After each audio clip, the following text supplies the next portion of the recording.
All right, we're off. Perth Property Loop. Perth Property Loop, let's go. That's what we're calling it. Okay, so so we obviously started Loop 2.5 years ago. 2.5 years, yep. And I think, we've not really done anything like this. And we thought, well, why wouldn't you? Let's just give it a go and see what it's all about. And I think everybody's kind of like, what's Loop doing? And a little bit about us. And I think, it'd be good to tell the crowd everything about what we're doing. And In subject podcast is, form, let's go. Yeah, so the subject is how we got here, where we are and where we're going. Okay. So first question we have, or the first subject is, how did Loop start? Well, I think that started with a text from you at about 6 o'clock on a Wednesday or Tuesday morning saying, can you take a call? And the rest was history. How did that feel on your side? Well, I was like, I've quit my job. What am I going to do? Do I even want to do property management anymore? And I think it was definitely a time when I didn't really know if I was going to continue doing property management. I think my love for it had gone because it had been so doom and gloom. And I think that kind of is where we've kind of made it a bit different. But I think that, Well, I know I always wanted to do it. I had my days as a valuer. I had my days in a big corporate office and I was really done with that. And I'd always said to you that if you ever got itchy feet, let me know. I just didn't expect to be on a Tuesday morning, 6 a.m. one day. So that was cool. But I was ready for it. It was good. Yeah, so. I think I wasn't. I think you did the ABN. You literally got the ABN on the day that I was like, let's do it. And you were so excited. And for me, I was like, I don't know if I want to do this yet. And I think it took 2 or 3 weeks before I was like, let's go. I think we could create something amazing. So I still have the WhatsApp chat from when we were talking about it. And I was trying to convince you, because it took you a month for me to convince you to do it. Yeah. So we caught up. It was the Wembley. We had a beer. We walked through what it might look like on a spreadsheet. And then I think you made me sweat for about a month after that. Yeah. And then it was treat just me and keep them keen. LFG, fire emoji, Loop was born. Yeah. So, it's cool. That's good. 2.5 years in. So what else have we got here? So I guess, what did we want Loop to be? And I think we definitely had different perspectives at this time. Kind of the same, some things, but I definitely think we were very different as well. Yeah. Well, I think what we thought we wanted then is probably very different to what we wanted a year ago, and it's probably different to what we want today. But I don't know if I knew what I wanted Loop to be, but I knew what I didn't. And that was a big corporate, just going for maximum size, maximum revenue at any cost. I didn't want it to be a profit machine and a purely commercial vehicle. I started this business and the business before purely on probably more selfish means. I wanted a lifestyle business. I wanted a business that I can enjoy coming to work with, do my best work, use my property brain that I built 20 years, on, but work with good people, have good clients and just do good work. And I always have that sort of mantra, if you do good work, the money will follow. But doing good work and working with good people was more important than just what spits out in a P&L. But that was me, so. I think that for me, I remember saying to you, you were like, how many programs do we need? And I was like, I'm not doing this unless it's the best. I'm sorry, but unless we're using all the things that I want to use, I was a bit determined to be, using all the best systems, because I didn't want to be what I'd come from. I wanted to actually be using things that people wanted, what landlords wanted. I wanted to be a business that people are actually enjoying property management, not a business where we're getting complaints every 5 minutes. 100%. I think that was the best part about Loop though. When we started Loop, we had complete control over what we did and we could make decisions like that. I'd come from an environment, XASX, business that was, you had to demonstrate with a business case and a business case and a return on investment dollar value for any little decision you made. Whereas if you need IRE, we need the system, we need the CRM, we need this platform, we need this 3D camera, we could just do it. Yep, makes sense. Yep. What's it Which going is to cost? not what a normal new business does. A normal new business tries to skimp on costs and just chase the dollar figure. But I think that we're in a position where we didn't need to do that. And well, I think that was my learning after starting the last company that I started, was that do it once, buy once, cry once. You've always got that saying, the poor man pays twice. Poor man pays twice, 100%. We wanted to set it up for success. If we did back ourselves at that point. We knew what we wanted to do. You knew what you needed, and I knew we'd make it happen. So yeah. And then we kind of dove deep. So we kind of knew the highlight, but I think we dove deep and we came up with some 3 key values, which were personal, belonging and magnetic. Yep. And I think that, I'm all for I don't know if anyone's ever heard of ACT therapy, but you have to do what you can't just say, oh, we're such a personal business, but not actually do the thing that makes you personal. Yeah. And you can't actually make it feel like someone's belonging if you're not actually like meeting people or calling people or having relationships. Yeah. And you can't be magnetic without actually being a company that's completely different to any other one. And I think being a property management only company as well, that's something that I was really quite adamant on as well, that we don't do sales. Going back to our first sort of core value that we came up with, so belonging, what does belonging mean to you? I think that when people do property management, they just get it as a service, and it's like, yep, it's just a service and that's all it is. I think making, the friendships that we've created from doing this business, I've got landlords that are now friends of mine, and it's just amazing, and they feel like they belong to something, and I feel like I belong to something on their side as well, and I think that that's just a really nice thing. And meeting our landlords, we meet every single one. There's not one that I've emailed and said, here's our fees, off you go. I actually want to meet people and care about those landlords. Because I definitely on our landlord side, but also for me, it was a big part, and I think it comes back to my sort of core value of like lifestyle as a business, like as staff as well. You want to belong in this business. We want to be staff as well. Something that you feel that you really are a part of, and you actually do enjoy coming to work every day. And so that was huge for me. But I totally agree with you there. Yeah, no, great. And Robyn, so too, magnetic. What do you reckon makes us magnetic?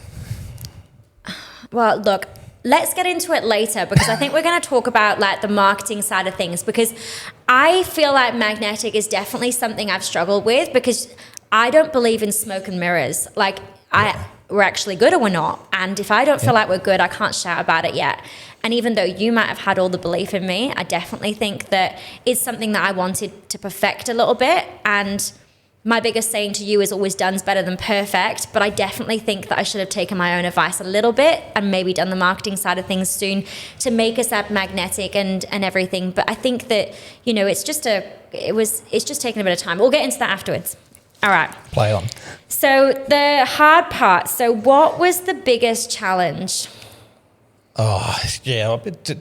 Okay, so I very naively, open-heartedly came into Loop thinking recruitment wouldn't be anywhere near as hard as it was. Oh my gosh, when Blake said to me, well, just hire a property manager and like basically bum on seat is all I say. And the caliber of property managers is very vastly different. You don't go to uni to go and become a property manager. You go and do a week diploma, and it depends on the business you're working in to how much experience you have. And I say experience because experience is just very subjective. And I think you just thought everyone was going to knew the laws and knew how things worked, and that is not the case. I was very naive in that regard. But I think what really threw me out in the early days of Loop, when we got our first seek ad up for a property manager, once the business sort of grew beyond you and I, is let's see what our competitors are doing, how they're advertising, and just see what's going on in the marketplace. But it's very much, you come here, do less. You won't have to do inspections. You won't have to do PCRs. You won't have to do home opens.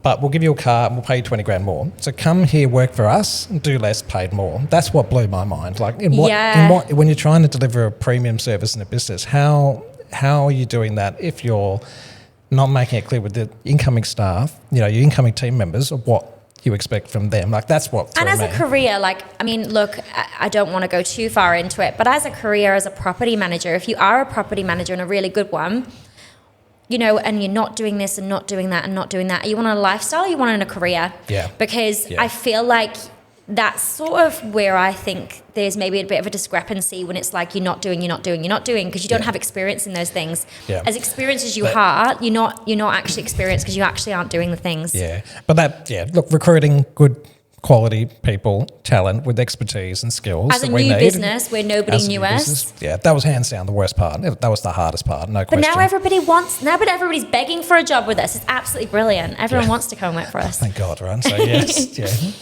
Great. Okay. So, was getting new business difficult is the next one? I reckon you probably got better perspective on that, but I don't reckon getting the business in was hard. It wasn't. That was the easy bit.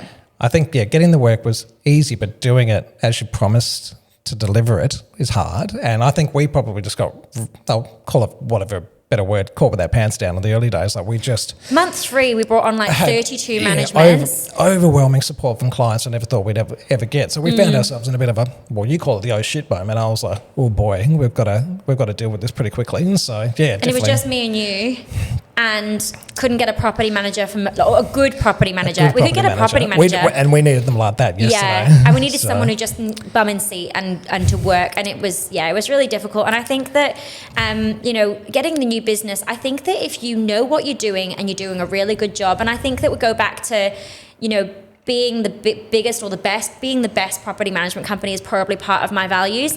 And I do believe that our people that refer us business, they know that as we're good operators, that we're going to try our best to give the best. And I think that's why we did get so much. And also we're just a property management company. I think that definitely was a benefit.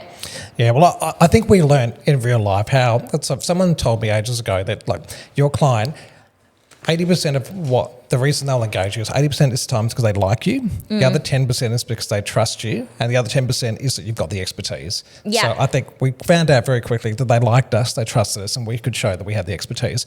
We just weren't prepared to do the work. So, there we 80 go. Nowadays. All right. So, why did we want to do things differently? I think because we could. Like, I don't know. I'd always looked at real estate and traditionally agencies on the outside as a property valuer, my profession. I always had that outside perspective and that they were really good businesses, but a lot of people just didn't give it the credibility and the service it delivers. So you call it the poor cousin of the sales company. Yeah, I mean, no offense to the sales companies. We love sales, but it was classic. It was like it's that. Really good businesses. The sales team or the licensee in a traditional suburban agency might be the director. Sales is sexy. The poor cousin was the property management department. But they were keeping the lights on and they were doing all the work to keep that business going. And I always thought, again, valuation hat on, the property management part as an investor is so critical for maintaining the value of the asset and also giving you a good experience with property. Because, I mean, you've seen it on your side. If you have a bad property manager and they just either they're lazy, they don't respond to you, communication's poor, you've constantly got to manage the manager and, their performance leads to rents that are below market, you lose money, it's just a bad experience. You're not going to invest, are you? Yeah. But it's such a good wealth creation tool. So if you've got a good experience, which hopefully we delivered, it's a great experience. So that's what I thought we could do. I definitely think so. And I think that sales companies that do property management, some do it really well, some are actually bleeding money. And I think that, then that's the situation where you can't get the nice expensive equipment and things and offer the best service. But I think that, we just kind of seen a gap in the market where it was property management only, make it sexy, and we knew we could do it better. Yeah. Like we both, I think, had different perspectives from different areas of the industry. But if we combined our heads, we wanted to do what we did well, wanted to combine the knowledge that we had and give that to the benefit of the client. We'd smash it. And so, I think 2.5 years in, I think we were able to do that. So. I reckon. Yeah, I think we're there. All right. So what do landlords actually want? Oh, depends on the landlord, right? So, ultimately, I think most landlords just want peace of mind that they're engaging a professional, that they don't have to think about the worry and the stress. The other part is always the dollars in the bottom line. Most landlords are worried about, what money's coming in, how much am I going to lose that to property management, and is the net return, is that there? I'd say that's probably the other every big part owner of it. is so different. And every owner is so different. I think that some people are chasing, I think that there's 3 things I always say that a landlord's looking for: best possible tenant, minimal vacancy, and maximum return. And if you ask any landlord before I do the exercise that I do with them, everyone will say the best possible tenant. Yeah. But actually, when you start going into the dollar figures and they didn't want pets and they didn't want this, all of a sudden a tenant's offered $100 more, and actually they become that investor that's actually chasing the dollar figure. Yeah. And the different types of investors you get, the different experiences that they've had. But I actually would say that investors want a bespoke service. I would say that every investor is so different. They don't want how every property management company does it. No. I think that's where we've kind of realized the gap in the market to make it so it's a personal, bespoke experience. But one thing I've definitely read, obviously being closer to the furnace now than I was 3 years ago, is that your investor that's relocating overseas for 3 years and just wants to lease out their principal place of residence, their home to a third party, they've got a completely different set of criteria, motivators, and their selection criteria for an applicant. They want somebody who's going to look after the house and probably don't want top dollar, but they want someone to cherish their house as their home. Whereas a proactive investor who's bought 3 properties out of Sydney into the Perth market wants peak return. They want to double their, their capital value or, their equity in 2 years and get out. Absolute, completely polar opposite drivers for what they want from property management and what they expect from us. So, yeah. Yep, agree. All right. So, let's talk about where we are now and the people behind Loop. So we've now got a team. That was the best. I think that one thing today, we have our vibe day in the office on a Tuesday. Today was just such a good day, and I just think we just have the best team. Well, did you think 2.5 years ago to go from us to 9 staff? I didn't think we'd have this. We really did. I don't think we did either. And I think, we talked about this earlier, and I think that, getting the right people, and it's not culturally, yes, and experience. And it's really difficult when you're taking property managers from other companies where they haven't done end-to-end management. And I think that we have amazing expertise in our business. We actually do. And we're really lucky to have that. But at the same time, it was very difficult because we were expecting everybody to do end-to-end management. And also offer a premium service where some just didn't have the capacity to deliver that. I think I'm really excited now that we've got a team that can deliver what we promise really, really well. There's tons of capacity in the business, so if we get new work, we're not stretched. But we're also at a point now where, because we've got such a high level of expertise in the company, that we can train our own and develop our own and train them our way to do it our way, which is, again, standards are pretty high. And I do think as well, we said we wanted people with expertise to do everything. I think we're at a point now where we're hiring people for their specialty. Yeah. I always use our inspection manager as a prime example, where we hired her as an admin person, and I went, oh crap, she isn't an admin person. But I loved her. She was just the best. But I love that, because when you hired her, I was like, oh, I don't know if this is going to work out. And she's turned out to be one of the best hires ever. She is her level of detail is incredible. She loves the practical side. She never says no, and she's just yep, I can do that. Yep, I can do that. And she's just brilliant, and she brings such a great culture to the business. She now wants to go and do a property management course, and that's amazing. Everyone's so happy for her. And, we've got people that want to be licensees. We obviously train people to go and we're very networky. We like to go and do... Networky. Yeah. So, we do a bit of public speaking and all that kind of thing. And everyone's like, I'm not doing that. I'm like, if you tell me you're not doing it, you're doing it. I think pushing people to do it out of their comfort zone things is important. The one thing I found really exciting about just being a business owner, but also just being a leader in any business, is investing in people who don't think they've got the skills or the expertise or the confidence to do something, and getting behind them and watching them do it. That's the best thing ever. And that's why with Loop, obviously the labour market was so challenging. We couldn't just go and hire someone, that senior PM with 10 years experience, and bring it all to Loop. We really had to work with what we had, but it's been so good to be able to attract people from other industries, and train them well and see that they've got a career in property now. It's a lot better than what they were doing before, and they're really excited for the journey ahead. That really, really excites me. Yeah, no, I completely agree. I'm so excited about our team. Yeah. We're very lucky, and now, we're ready to roll. So I guess the next thing is where are we going? And this comes back to the first bit where you were like, what's this magnetic? And I said, let's just wait till later. I think that this is something that we're doing now, where all of our business, we haven't spent $1 on marketing. All of our business has been organic through people referring us, which I'm really proud of. Actually, I think that's an amazing thing we have done. No, it is good. But I do think that something that you wanted to do more so than I did at the start was let's do marketing. And when we were having labour issues trying to hire people, you were like, well, if we did marketing, then we wouldn't have this problem. And I'm like, I know. So, but I think we're there now, and this is what we're doing now. Series 1, Episode 1. Welcome to the potty. It's exciting. Yeah. So I think, where do we see Loop going? What are we doing now? Oh, I think for me, I don't have the the appetite or the desire to take this into a massive business. I want to keep it, I wouldn't say small, but keep it to a size where we can deliver really good service. We've got a really good team, but the team is big enough and it has the expertise to really help each other. So when someone's sick or on holidays, the whole thing doesn't come to a grinding halt. No one's stressed out. And we have the capacity to do fun things, like go to Bali, like we're doing in a couple of months or a couple of weeks' time, take the team to Bali, celebrate our wins, just have some fun along the way. That was the hardest thing. You want a lifestyle business, and we didn't have that lifestyle business. But I'm selfish, that's what I want. Yeah, but we didn't. You didn't have that. 3 years, it was tough, And I think that now we're in a position where, we have that lifestyle business with the culture and everything else.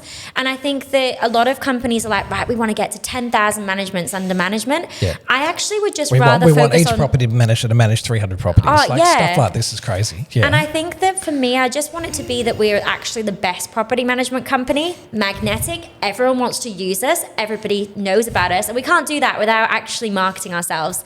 And I think that that's where it comes down to magnetic. And I want to be magnetic for the right reasons.